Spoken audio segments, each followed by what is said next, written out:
Exam 2.0 पर आप सभी लोगों का स्वागत है। आज हम स्टडी करेंगे उत्तर प्रदेश स्पेशल के मोस्ट इम्पॉर्टेंट क्वेश्चन।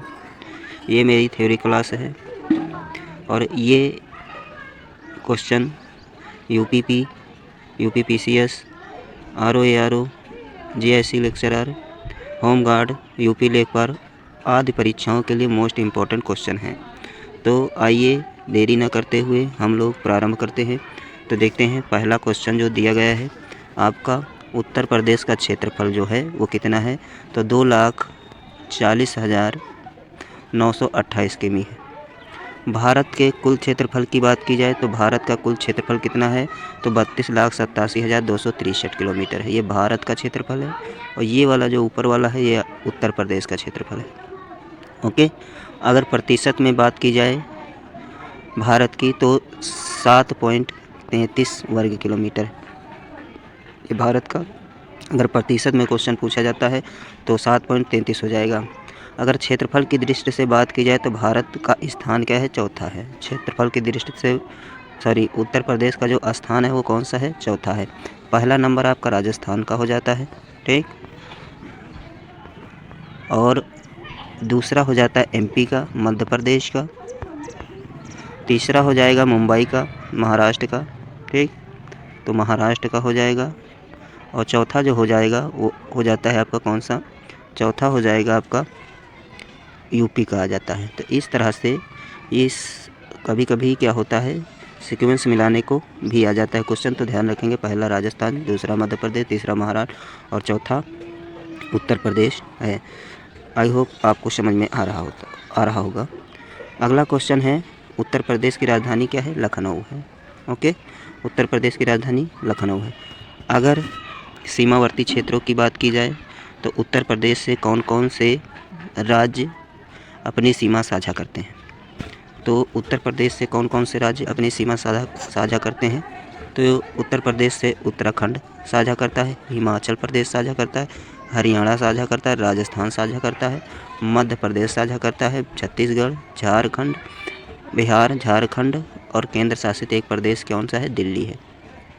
ठीक, तो 8 राज्य क्या होते हैं, ये 8 राज्य हैं जो किससे साझा करते हैं, उत्तर प्रदेश की सीमा से साझा करते हैं। कितने राज्य हैं, तो 8 राज्य हैं। ये यहाँ से लेकर के यहाँ तक 8 राज्य हैं जो किससे, उत्तर प्रदेश से साझा करते हैं। और एक स्टेट है दिल्ली, ठीक, ये केंद्र शासित प्रदेश है जो उत्तर प्रदेश से अपनी सीमा साझा करता है। आपको समझ में आ गया होगा। आइए आगे बढ़ते हैं। अगला क्वेश्चन देखिएगा, सर्वाधिक राज्य को स्पर्श करने वाला जिला, ऐसा कौन सा जिला है जो सबसे ज़्यादा राज्यों की सीमा को साझा करता है, तो वो है सोनभद्र जिला। ठीक, ये 4 राज्यों से अपनी सीमा साझा करता है। उत्तर प्रदेश का ये एक ऐसा इकलौता जिला है जो 4 राज्यों से अपनी सीमा साझा करता है।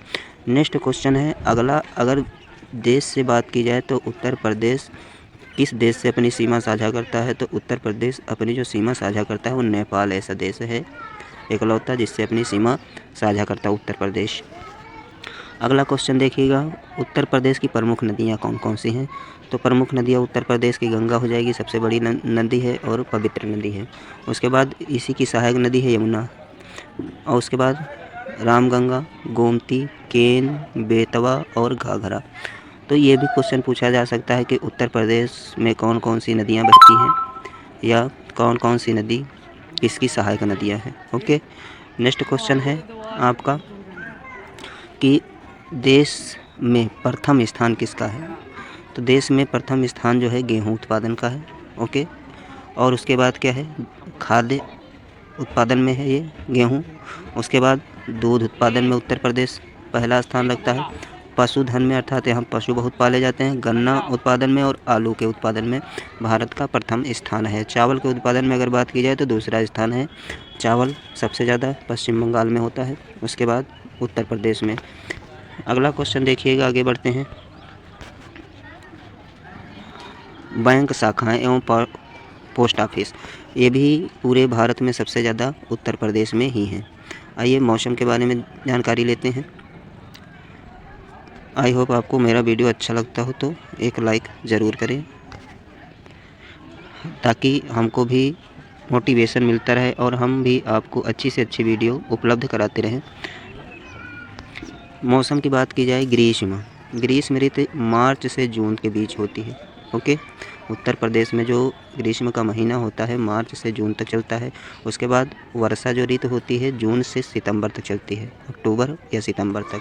शीत ऋतु जो है अक्टूबर से फरवरी के बीच होता है। इस तरह से यूपी में 3 तरह के मानसून पाए जाते हैं, ठीक, गर्मी, वर्षा और शीत ऋतु। ओके, फरवरी में लास्ट हो जाता शीत ऋतु का, क्योंकि अभी आप देखेंगे इस महीने के बाद, जनवरी के बाद क्या हो जाएगा, फरवरी लास्ट तक क्या हो जाता है, शीत ऋतु समाप्त हो जाती है। और ये भी क्वेश्चन कभी कभी पूछा जाता है कि किस महीने में सबसे ज़्यादा ठंडी पड़ती है। तो जनवरी, वो दिसंबर और फरवरी का जो मंथ होता है उसमें सबसे ज़्यादा क्या होता है, दिसंबर और जनवरी का महीना। ठीक, ये इधर हो जाएगा दिसंबर और जनवरी का महीना। ठीक, इन 2 महीनों में क्या होता है, सबसे ज़्यादा गर्मी ठंडी पड़ती है। आगे बढ़ते हैं, देखते हैं नेक्स्ट क्वेश्चन को। सर्वाधिक वर्षा, ये भी क्वेश्चन इंपॉर्टेंट है। ये सब इंपॉर्टेंट क्वेश्चन। सबसे अधिक वर्षा उत्तर प्रदेश में कहाँ होती है, तो गोरखपुर में। ठीक, और गोरखपुर में किस क्षेत्र से होती है, तो पश्चिम बंगाल वाले साइड से होती है वर्षा। अगला, सबसे कम वर्षा जो होती है वो गोरखपुर में होती है, क्योंकि यहाँ तक मानसून पहुँच नहीं पाता है, जिसके कारण वर्षा यहाँ पर कम होती है। तो सबसे कम वर्षा कहाँ है, मथुरा में। सबसे अधिक वर्षा गोरखपुर में। तो ये 2 पॉइंट आप याद रखेंगे, कम और ज़्यादा। ठीक, नेक्स्ट क्वेश्चन देखते हैं जनगणना के आधार पर क्वेश्चनों को। जनसंख्या, अभी तक भारत में जो है जनगणनाएं जो हुई हैं वो 2011 के अकॉर्डिंग ही चलेंगी। जब नई जनगणना होगी तब नया डाटा प्रस्तुत किया जाएगा। ओके, तब तक यही एग्ज़ाम में आपसे पूछा जाएगा। ठीक, तो देखते हैं जनसंख्या 2011 के आंकड़ों के आधार पर। सकल जनसंख्या 112.341, ये कुल जनसंख्या है। ठीक, ऐसे याद रखेंगे 1998। ठीक, ये भी पूछा जाता है क्वेश्चन, 19 और 98, 12, 341। ओके, इतना याद रखेंगे। अब इसमें दिया गया है, इसमें 16.5% जनसंख्या उत्तर प्रदेश में है। ठीक, कुल जनसंख्या स्त्री और पुरुष दोनों की जनसंख्या कितनी है, तो 16.5% है। ओके, आइए अब देखते हैं अलग अलग पॉइंटों में, तो पुरुष कितने हैं और महिलाएं कितनी हैं। तो पुरुषों की बात की जाए, महिलाओं की अगर बात की जाए, तो उत्तर प्रदेश में जो महिला कितनी है, 95 लाख, ऐसे याद कर लीजिएगा, 95,331, मोबाइल की तरह 95,331, 831, 95,331, 831। पुरुष की अगर बात की जाए 104, 450, 480, 150, 480 और 510। ओके, तो ऐसे याद कर लेंगे। अगर स्त्री पुरुष का अनुपात पूछा जाए, जिसको लिंगानुपात कहते हैं, इसको क्या बोला जाता है, तो लिंगानुपात बोलते हैं। ठीक, तो उत्तर प्रदेश का जो लिंगानुपात है वो कितना है, 912 है। ठीक, अर्थात 912 क्या है, महिलाएं हैं। ठीक, और 1000 पुरुष हैं। तो 1000 पुरुषों के पीछे महिलाओं की संख्या को लिंगानुपात कहते हैं। तो लिंगानुपात कितना है, तो 912 याद रखेंगे। मोस्ट इम्पोर्टेंट क्वेश्चन है। आगे बढ़ते हैं नेक्स्ट क्वेश्चन। जनसंख्या घनत्व की अगर की बात की जाए, तो डेंसिटी, उत्तर प्रदेश की कितनी डेंसिटी है। ठीक, प्रत्येक 1 किलोमीटर पर निवास करने वाले व्यक्तियों की संख्या को जनसंख्या घनत्व कहते हैं।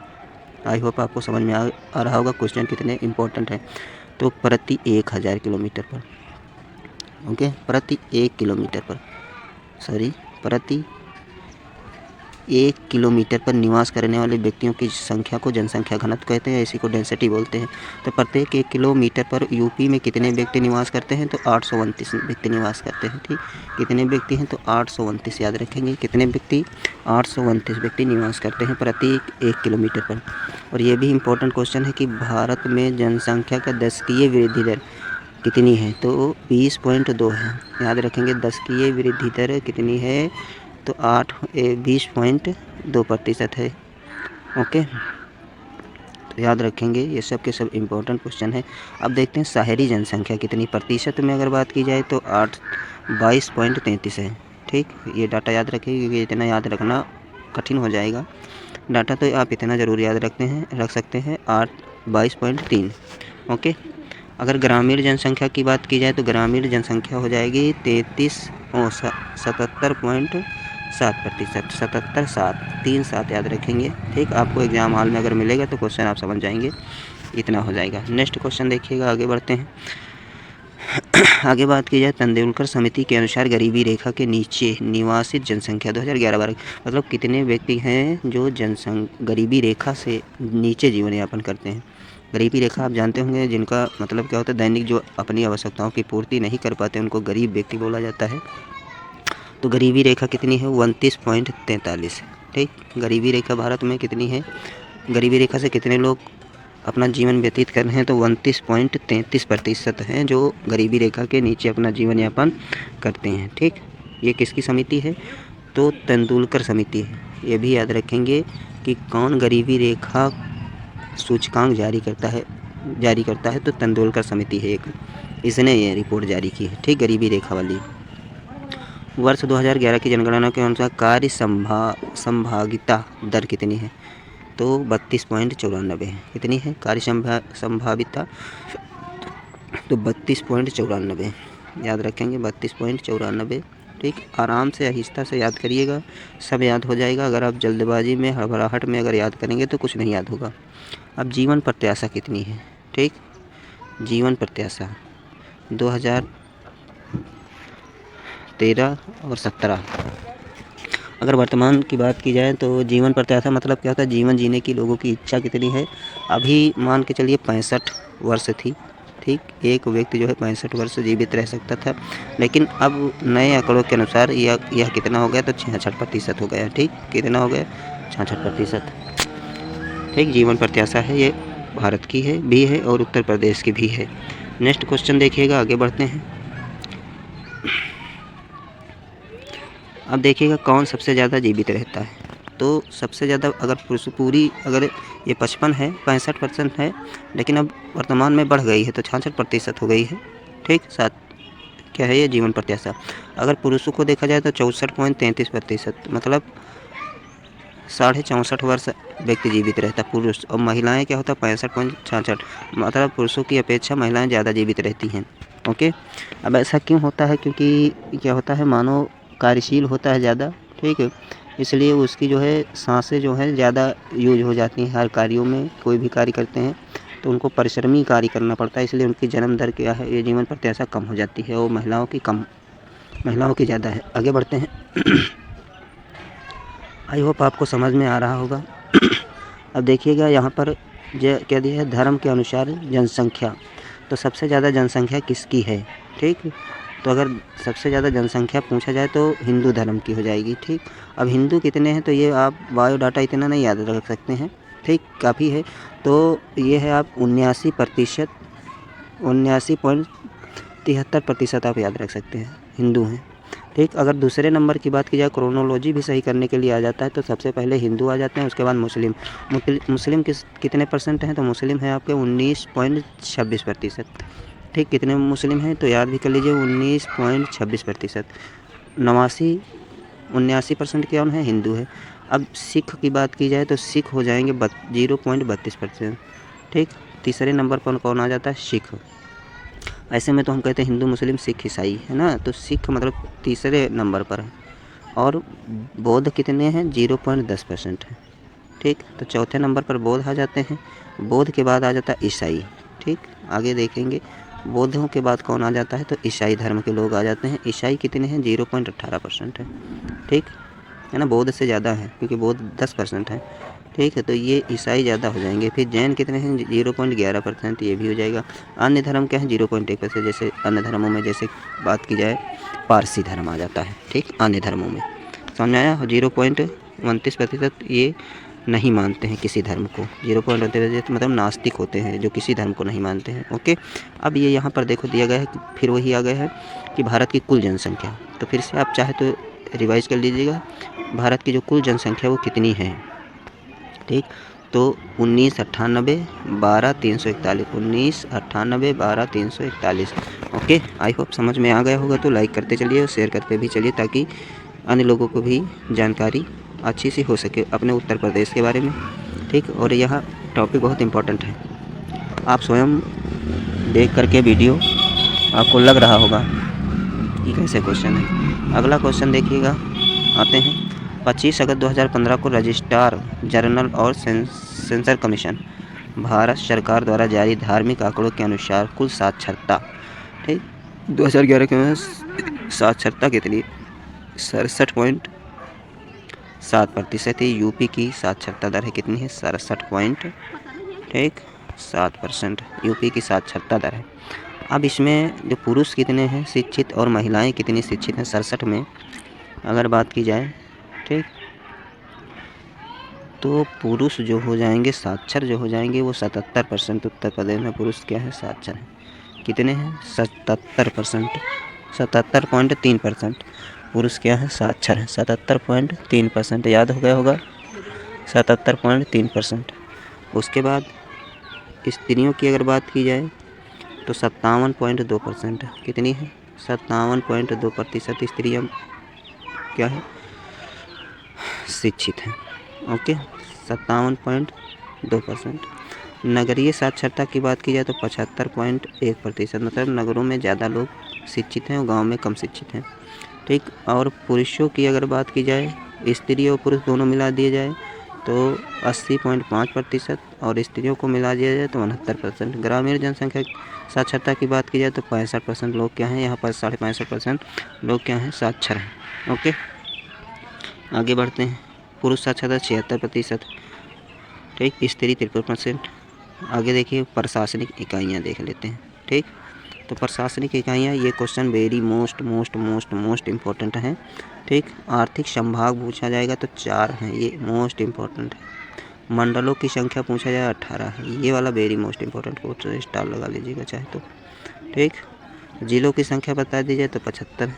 ठीक, महानगरों की बात की जाए तो एक भी नहीं, और कुल समूह क्या है? 915। ओके, तो आपको वीडियो अगर अच्छा लगा हो तो लाइक करिए, सब्सक्राइब करिए। वॉच करने के लिए थैंक यू, धन्यवाद। उत्तर प्रदेश विशेष सभी आगामी परीक्षाओं के लिए इम्पोर्टेंट क्वेश्चन। आइए देखते हैं पहला क्वेश्चन।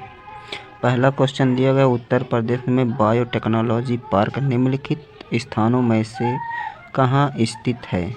तो 4 ऑप्शन दिए गए हैं। पहला है कानपुर, दूसरा गाजियाबाद, तीसरा नोएडा और डी नंबर दिया गया है लखनऊ।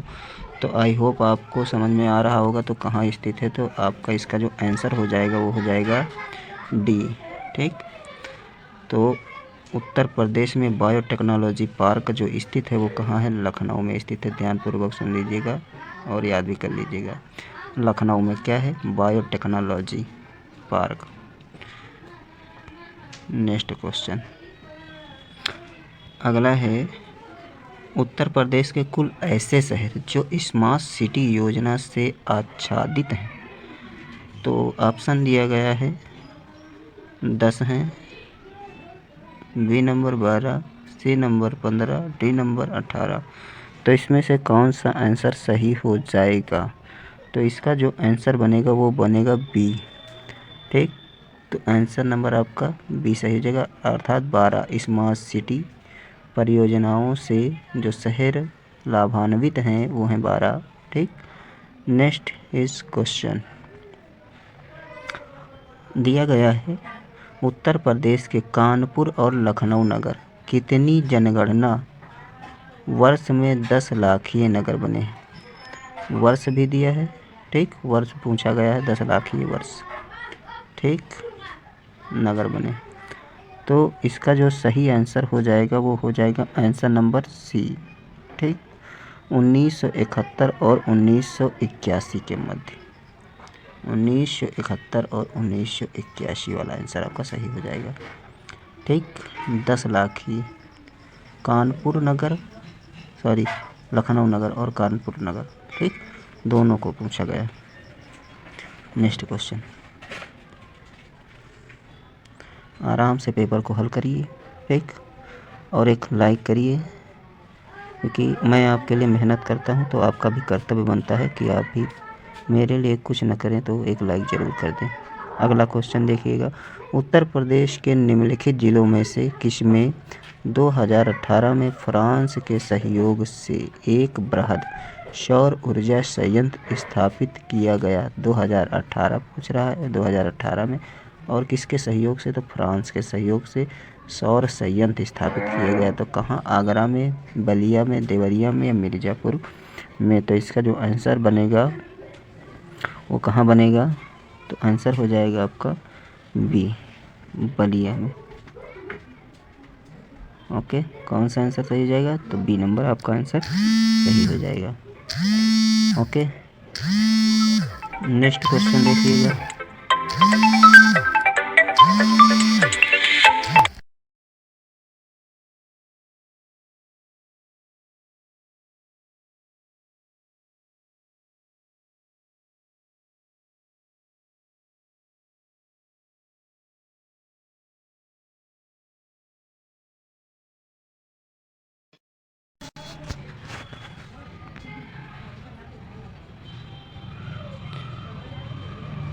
इसके लिए क्षमा है। नेक्स्ट क्वेश्चन, तो इसका बलिया हो गया। अगला क्वेश्चन देखिएगा, अगला क्वेश्चन, उत्तर प्रदेश में पूर्वांचल एक्सप्रेस मार्ग निम्नलिखित में किस नगर से नहीं गुजरता है? तो कौन सा नगर दिया गया है? तो आंसर दिया गया है नहीं गुजर देगा, ठीक, पूर्वांचल एक्सप्रेस। तो फैजाबाद, आजमगढ़, बस्ती और माऊ। तो इसका जो आंसर हो जाएगा, आंसर बनेगा डी, मिर्ज़ा। इसका जो आंसर बनेगा कौन सा बनेगा? बी बन जाएगा, ठीक, कहाँ से नहीं गुजरता है? ओके, तो इसका आंसर बनेगा डी नंबर।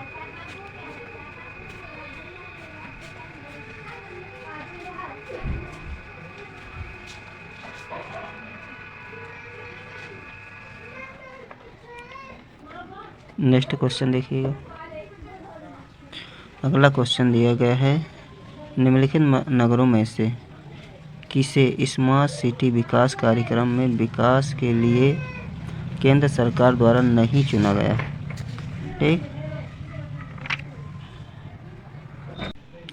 इसका दोबारा क्वेश्चन देख लेते हैं, क्योंकि ये आपका आंसर जो है वो गलत हो गया था। इसका आंसर हो जाएगा आपका बी, बस्ती को नहीं जोड़ा, बाकी फैजाबाद, आजमगढ़ और मऊ, ये सब के सब जो हैं पूर्वांचल एक्सप्रेस के अंतर्गत आते हैं, और बाकी इसमें बस्ती में नहीं जाती पूर्वांचल एक्सप्रेस। ओके, अगला क्वेश्चन देखिएगा, उत्तर प्रदेश के निम्नलिखित नगरों में से किसे स्मार्ट सिटी विकास कार्यक्रम में विकास के लिए केंद्र सरकार द्वारा नहीं चुना गया है? तो आपका लखनऊ दिया है, इलाहाबाद, गाजियाबाद और कानपुर। तो इसका जो सही आंसर हो जाएगा वो हो जाएगा आपका कौन सा? तो इसका सही आंसर हो जाएगा गाजियाबाद। ओके, कौन सा हो जाएगा? गाजियाबाद। आंसर नंबर सी सही हो जाएगा। ओके, अगला क्वेश्चन देखिएगा, अगला क्वेश्चन जो है वो है आपका, निम्नलिखित में से सिंधु सभ्यता से संबंधित कौन सा केंद्र उत्तर प्रदेश में स्थित है? तो नीचे दिए गए कूट से सही उत्तर का चयन कीजिए, ठीक, कालीबंगा दिया है, लोथल दिया, हुलास और आलमगीरपुर। तो इसमें से कौन हो जाएगा आपका जो उत्तर प्रदेश में, कहाँ है? उत्तर प्रदेश में स्थित है, कौन से हो जाएंगे? तो इसका जो आंसर बनेगा वो कौन सा हो जाएगा? जो उत्तर प्रदेश में स्थित है। तो आइए देखते हैं, जो उत्तर प्रदेश में स्थित है वो कौन सा हो जाता है आपका? आंसर नंबर डी, अर्थात 3 और 4, ठीक, हुलास भी है और आलमगीरपुर है, बाकी कालीबंगा नहीं है, और लोथल ये गुजरात में है, और कालीबंगा राजस्थान, हिमाचल उसमें है, हरियाणा में। Okay, next question, Uttar Pradesh की निम्नलिखित नदियों में कौन सी पर्यावरण प्रदूषण के कारण जैविक आपदा घोषित किया गया है? तो इसको जैविक आपदा किसे घोषित किया गया? तो इसका जो आंसर बन जाएगा, ये इम्पोर्टेंट क्वेश्चन है तो ध्यान रखेंगे, जैविक आपदा। तो जैविक आपदा घोषित किया गया है गोमती नदी को। ओके, किसको? गोमती नदी को। आंसर नंबर बी सही हो जाएगा। नेक्स्ट क्वेश्चन देखिएगा, 2011 की जनगणना के अनुसार उत्तर प्रदेश के निम्नलिखित जनपदों में किसमें महिला साक्षरता दर सबसे कम है? तो बहराइच में, रामपुर, बलरामपुर, श्रावस्ती और बहराइच। तो इसका जो सबसे कम महिला साक्षरता दर है वो कौन सा हो जाएगा? तो श्रावस्ती हो जाएगा। Answer number C. Okay, thank you for watching. धन्यवाद।